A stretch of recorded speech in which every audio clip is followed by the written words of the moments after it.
Top quality और consistent performance के लिए सिर्फ सिल्वर पंप नाम याद रखना। ವಾಣಿಜ್ಯ ತೆರಿಗೆ ನೋಟಿಸ್ ವಿರುದ್ಧ ಸಣ್ಣಪುಟ್ಟ ಅಂಗಡಿಗಳ ಮಾಲೀಕರು ಸಮರ ಸಾರಿದ್ದಾರೆ. ಇಂದಿನಿಂದ 3 ದಿನ ಅಂಗಡಿಗಳಲ್ಲಿ ಹಾಲು ಸಿಗಲ್ಲ. ಬೇಕರಿಯಲ್ಲೂ ಹಾಲು, ಮೊಸರು, ಮಜ್ಜಿಗೆ, ಟೀ, ಕಾಫಿ ಸಿಗ್ತಾ ಇಲ್ಲ. ಹಾಲು ಉತ್ಪನ್ನಗಳ ಮಾರಾಟ ನಿಷೇಧಿಸಿ ಹೋರಾಟವನ್ನು ಆರಂಭಿಸಿದ್ದಾರೆ. ಪ್ರತಿಭಟನೆಯ ಹಿನ್ನೆಲೆಯಲ್ಲಿ ಹಾಲು ಉತ್ಪನ್ನಗಳ ಮಾರಾಟದಲ್ಲಿ ವ್ಯತ್ಯಯ ಉಂಟಾಗಿದೆ. ವಾಣಿಜ್ಯ ತೆರಿಗೆ ನೋಟಿಸ್ ವಿರುದ್ಧ ಸಣ್ಣಪುಟ್ಟ ಅಂಗಡಿ ಮಾಲೀಕರು ಕಪ್ಪು ಪಟ್ಟಿ ಧರಿಸಿ ಹೋರಾಟವನ್ನು ಆರಂಭಿಸಿದ್ದಾರೆ. ಬೆಂಗಳೂರಿನ ಹಲವೆಡೆ ಅಂಗಡಿಯನ್ನ ಬಂದ್ ಮಾಡಿದ್ದಾರೆ.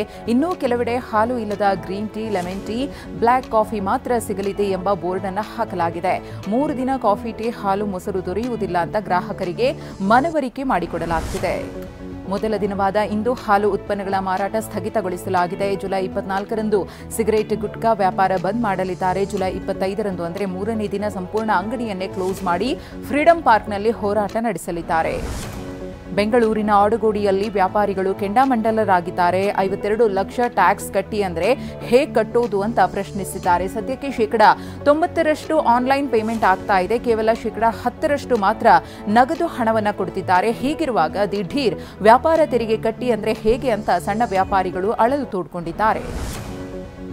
ವಾಣಿಜ್ಯ ತೆರಿಗೆ ಇಲಾಖೆಯ ನೋಟಿಸ್ ಬಳಿಕ ವ್ಯಾಪಾರಿಗಳು ಯುಪಿಐನಿಂದ ಹೊರಬರುತ್ತಿದ್ದಾರೆ. ಬಹುತೇಕ ಶಾಪ್ಗಳ ಮುಂದೆ ಓನ್ಲಿ ಕ್ಯಾಶ್ ಅನ್ನೋ ಬೋರ್ಡ್ಗಳೇ ಕಾಣ್ತಾ ಇವೆ. ಇಷ್ಟು ದಿನ ಖಾಲಿ ಜೇಬಲ್ಲಿ ಓಡಾಡ್ತಾ ಇದ್ದ ಜನ ಈಗ ಹಣ ಇಟ್ಕೊಳ್ಳೋಕೆ ಶುರು ಮಾಡಿದ್ದಾರೆ. ಚಿಕ್ಕಬಳ್ಳಾಪುರದಲ್ಲಿ ಜನ ಹೆಚ್ಚಿನ ಸಂಖ್ಯೆಯಲ್ಲಿ ಎಟಿಎಂಗಳತ್ತ ಮುಖ ಮಾಡಿದ್ದಾರೆ.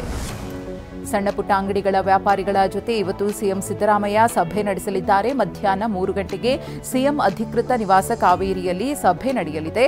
18 ಸಂಘ ಸಂಸ್ಥೆಗಳು, ಹಿರಿಯ ಅಧಿಕಾರಿಗಳನ್ನು ಸಭೆಗೆ ಕರೆಯಲಾಗಿದೆ. ಮುಖ್ಯಮಂತ್ರಿ ಕರೆ ಕೊಟ್ಟಿರುವ ಸಭೆಯನ್ನ ಬಹಿಷ್ಕರಿಸಲಾಗುವುದು ಅಂತ ಕರ್ನಾಟಕ ರಾಜ್ಯ ಕಾರ್ಮಿಕ ಪರಿಷತ್ ಅಧ್ಯಕ್ಷ ರವಿ ಶೆಟ್ಟಿ ಹೇಳಿದ್ದಾರೆ. ಮುಖ್ಯಮಂತ್ರಿ ಗಾರ್ಮೆಂಟ್ ಸೇರಿದಂತೆ ತೆರಿಗೆ ಕಟ್ಟುವವರನ್ನ ಸಭೆಗೆ ಕರೆದಿದ್ದಾರೆ. ಆದರೆ ಅವರು ಸಭೆಗೆ ನೋಟಿಸ್ ಕೊಟ್ಟಿರುವವರು ಮಾತ್ರ ಸಭೆಗೆ ಬರಬೇಕಿತ್ತು. ತೆರಿಗೆ ಕಟ್ಟುವ ಸಂಘಟನೆಯನ್ನ ಕರೆದ್ರೆ ಅವರು ತೆರಿಗೆ ಕಟ್ಟಿ ಅಂತ ಹೇಳ್ತಾರೆ. ಇದು ಕಾಟಾಚಾರದ ಸಭೆ ಅಂತ ಅನ್ನಿಸ್ತಾ ಇದೆ ಅಂತ ರವಿ ಶೆಟ್ಟಿ ಹೇಳಿದ್ದಾರೆ. Rowdy sheeter Shivaprakash alias Biklu Shiva ಕೊಲೆ ಕೇಸ್ ತನಿಖೆ ತೀವ್ರಗೊಂಡಿದೆ. 5ನೇ ಆರೋಪಿಯಾಗಿರುವ ಬಿಜೆಪಿ ಶಾಸಕ ಭೈರತಿ ಬಸವರಾಜು ಇವತ್ತು ಪೊಲೀಸ್ ವಿಚಾರಣೆಗೆ ಹಾಜರಾಗಲಿದ್ದಾರೆ. ಬೆಳಗ್ಗೆ 11 ಗಂಟೆಗೆ ಭಾರತೀನಗರ ಪೊಲೀಸ್ ಠಾಣೆಗೆ ಆಗಮಿಸಿ 2ನೇ ಬಾರಿಗೆ ವಿಚಾರಣೆಯನ್ನ ಎದುರಿಸಲಿದ್ದಾರೆ. ಜುಲೈ 19ರಂದು ಕೂಡ ಭೈರತಿ ಬಸವರಾಜು ವಿಚಾರಣೆಗೆ ಹಾಜರಾಗಿತ್ತು. ಬಿಕ್ಲು ಶಿವ ಕೊಲೆ ಪ್ರಕರಣದ ಮೊದಲ ಆರೋಪಿ ಜಗದೀಶ್ ಅಲಿಯಾಸ್ ಜಗ್ಗ ದುಬೈಗೆ ಹಾರಿದ್ದಾನೆ. ಕಳೆದ ಮಂಗಳವಾರ ಕೊಲೆಯಲ್ಲಿ ಭಾಗಿಯಾಗಿ ಕಾರ್ನಲ್ಲಿ ಬುಧವಾರ ಚೆನ್ನೈಗೆ ಪರಾರಿಯಾಗಿದ್ದಾನೆ. ಗುರುವಾರ ರಾತ್ರಿ ಚೆನ್ನೈನಿಂದ ದುಬೈಗೆ ಹಾರಿದ್ದಾನೆ. ಚೆನ್ನೈನಿಂದ ದುಬೈಗೆ ಹೋಗಿರುವ ಟಿಕೆಟ್, ಪಾಸ್ಪೋರ್ಟ್ ತಪಾಸಣೆ ಮಾಡಲಾಗುತ್ತಿದೆ. ರೆಡ್ ಕಾರ್ನರ್ ನೋಟಿಸ್ ಹೊರಡಿಸಲು ಪೊಲೀಸರು ಸಿದ್ಧತೆಯನ್ನು ಮಾಡಿಕೊಂಡಿದ್ದಾರೆ. ಮಂಡ್ಯ ಜಿಲ್ಲೆಯಲ್ಲಿ ಶಾಲೆಯಲ್ಲಿ ಮೊಟ್ಟೆ ಕೊಡ್ತಾ ಇರುವುದಕ್ಕೆ ವಿರೋಧ ವ್ಯಕ್ತವಾಗಿದೆ. ಅಲಕೆರೆ ಗ್ರಾಮದಲ್ಲಿ ಮೊಟ್ಟೆ ವಿತರಣೆಯ ಹಿನ್ನೆಲೆಯಲ್ಲಿ 80 ಮಕ್ಕಳನ್ನ ಪೋಷಕರು ಶಾಲೆಗೆ ಕಳಿಸ್ತಾ ಇಲ್ಲ. 120 ಮಕ್ಕಳ ಪೈಕಿ 80 ಮಕ್ಕಳು ಮೊಟ್ಟೆ ಬೇಡ ಅಂತಿದ್ದಾರೆ. ಶಾಲೆ ಪಕ್ಕ ವೀರಭದ್ರೇಶ್ವರ ದೇಗುಲ ಇರುವುದರಿಂದ ಮೊಟ್ಟೆ ವಿತರಣೆಗೆ ವಿರೋಧ ವ್ಯಕ್ತವಾಗಿದೆ. ರಾಜ್ಯದ 3 ಜಿಲ್ಲೆಗಳಲ್ಲಿ ಲೋಕಾಯುಕ್ತ ದಾಳಿ ನಡೆದಿದೆ. ಮೈಸೂರು ಮಹಾನಗರ ಪಾಲಿಕೆ ಉಪವಿಭಾಗ ಅಧಿಕಾರಿ ವೆಂಕಟರಾಮ್, ಕೌಶಲ್ಯ ಅಭಿವೃದ್ಧಿ ಇಲಾಖೆಯ ಜಂಟಿ ನಿರ್ದೇಶಕ ಮಂಜುನಾಥ ಸ್ವಾಮಿ ನಿವಾಸಗಳ ಮೇಲೆ ದಾಳಿ ನಡೆಸಲಾಗಿದೆ. ಆದಾಯಕ್ಕೂ ಮೀರಿ ಆಸ್ತಿ ಗಳಿಕೆ ಆರೋಪದ ಹಿನ್ನೆಲೆಯಲ್ಲಿ ಈ ದಾಳಿ ನಡೆದಿದೆ.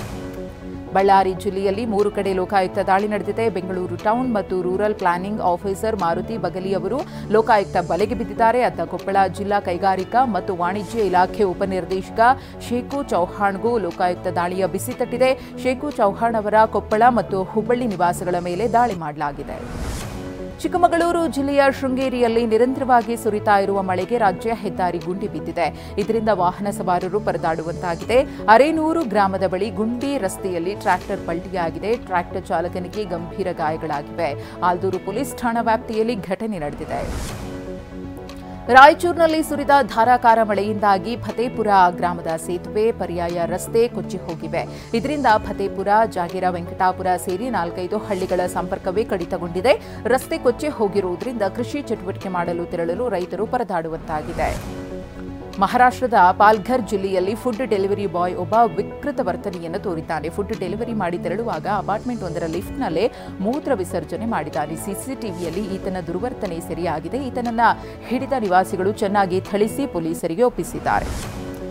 ಜಮ್ಮು ಮತ್ತು ಕಾಶ್ಮೀರದ ರಾಂಬಾನ್ ಬಳಿ ಅಮರನಾಥ್ ಯಾತ್ರೆಯ ವೇಳೆ ಅವಘಡ ಸಂಭವಿಸಿದೆ.